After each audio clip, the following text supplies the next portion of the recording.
Hi friends, welcome to Neha food stories. ഞാൻ ഷെഹറൂബ ഷമീർ. റമദാനൊക്കെ ആയല്ലോ, അപ്പൊ ഇന്ന് റമദാൻ സ്പെഷ്യലായിട്ട് ഒരു അടിപൊളി ബീഫ് റെസിപ്പിയും ആയിട്ടാണ് ഞാൻ വന്നിരിക്കുന്നത്.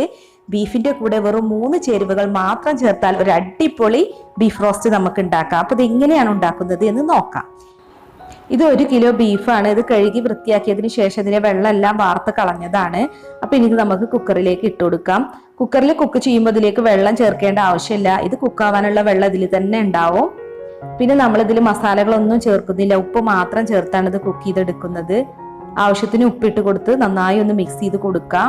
മഞ്ഞൾപ്പൊടിയോ മല്ലിപ്പൊടിയോ മുളക് പൊടിയോ ഒന്നും ചേർക്കേണ്ട ആവശ്യമില്ല. വെറും 3 ചേരുവ മാത്രമാണ് നമ്മൾ ഇതിലേക്ക് ചേർക്കുന്നത്. അപ്പൊ ഇത് നല്ലവണ്ണം മിക്സ് ചെയ്തിട്ട് നമുക്ക് കുക്ക് ചെയ്തെടുക്കാം. ഹൈ ഫ്ലെയിമിലിട്ട് ഒരു 8 വിസിൽ വരുന്നത് വരെ കുക്ക് ചെയ്താൽ മതി.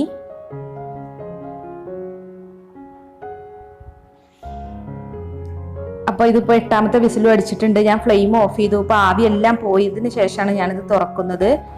ബീഫൊക്കെ ഇപ്പൊ ഇവിടെ കുക്കായി വന്നിട്ടുണ്ട്, നല്ല സോഫ്റ്റ് ആയിട്ടുണ്ട്. നമ്മളിതിൽ വെള്ളമൊന്നും ചേർത്തിട്ടുണ്ടായിരുന്നില്ല, എന്നാലും ഇതിൽ വെള്ളമൊക്കെ ഉണ്ടായിട്ടുണ്ട്. അപ്പൊ നമുക്ക് ഇനി വെള്ളം വറ്റിച്ചെടുക്കണം. അതുകൊണ്ട് തന്നെ ബീഫ് ഒരു 90% കുക്ക് ചെയ്താൽ മതി. ബാക്കി നമ്മൾ വെള്ളം വറ്റിച്ചെടുക്കുമ്പോൾ കുക്കായിക്കോളും. പിന്നെ നമുക്ക് വേണ്ടത് ചെറിയുള്ളിയാണ്. ഞാനിവിടെ 250 ഗ്രാം ചെറിയുള്ളിയാണ് എടുത്തിട്ടുള്ളത്. ഇത് മിക്സിയുടെ ജാറിലിട്ട് ക്രഷ് ചെയ്യരുത്. അങ്ങനെ ചെയ്യുകയാണെങ്കിൽ നന്നായി അരഞ്ഞു പോകും. അപ്പൊ ഇതുപോലെ ജസ്റ്റ് ഒന്ന് ക്രഷ് ചെയ്തെടുത്താൽ മതി.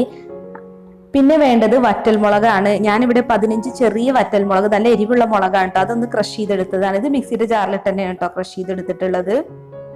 അപ്പൊ ഇനി നമുക്കൊരു പാൻ അടുപ്പിൽ വെച്ചിട്ടുണ്ട്. ഇതിലേക്ക് 4 ടേബിൾ സ്പൂൺ വെളിച്ചെണ്ണ ഒഴിച്ചു കൊടുക്കാം. ഇനി ഇതിലേക്ക് കുറച്ച് കറിവേപ്പിൻ്റെ ഇല ഇട്ട് കൊടുക്കാം. കറിവേപ്പിൻ്റെ ഇല നല്ല ഫ്രൈ ആയി വരണം കേട്ടോ.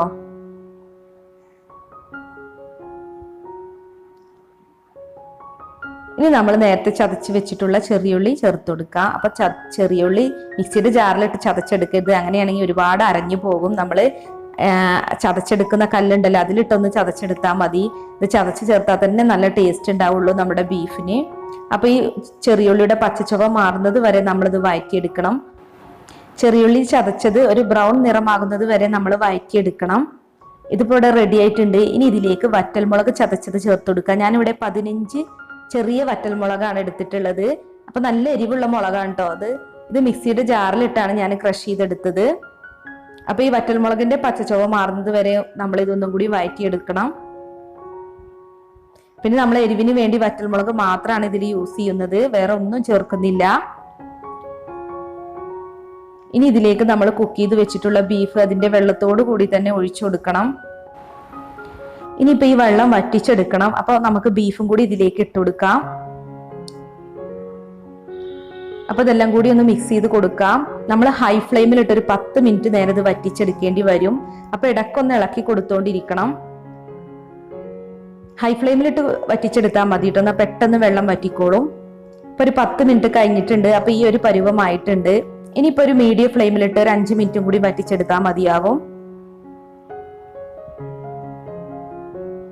ഇപ്പൊ ഏകദേശം വെള്ളം എല്ലാം വറ്റിയിട്ടുണ്ട്. ഇനിയിപ്പോ നമുക്കൊന്ന് റോസ്റ്റ് ചെയ്തെടുക്കാം. ഒരു ലോ ഫ്ലെയിമിലിട്ട് ഇങ്ങനെ ഇളക്കി കൊടുത്താൽ മതി. ഇപ്പൊ ഇതിവിടെ റോസ്റ്റ് ആയി വന്നിട്ടുണ്ട്. ഇതിപ്പോ ഇവിടെ റെഡി ആയിട്ടുണ്ട്. ഇനിയിപ്പോ ഇതിലേക്ക് നമുക്ക് കുറച്ച് കറിവേപ്പിൻ്റെ ഇല കൂടി ചേർത്ത് കൊടുക്കണം. കറിവേപ്പിൻ്റെ ഇല കൂടുതൽ ചേർത്താലേ നമ്മുടെ ഈ ബീഫ് ഫ്രൈ നല്ല ടേസ്റ്റ് ഉണ്ടാവുള്ളൂ. നമ്മൾ വേറെ കൂടുതൽ ഇൻഗ്രീഡിയൻസ് ഒന്നും ചേർക്കുന്നില്ലല്ലോ. അപ്പൊ ഇതെല്ലാം കൂടി ഒന്നും കൂടി മിക്സ് ചെയ്ത് കൊടുക്കാം.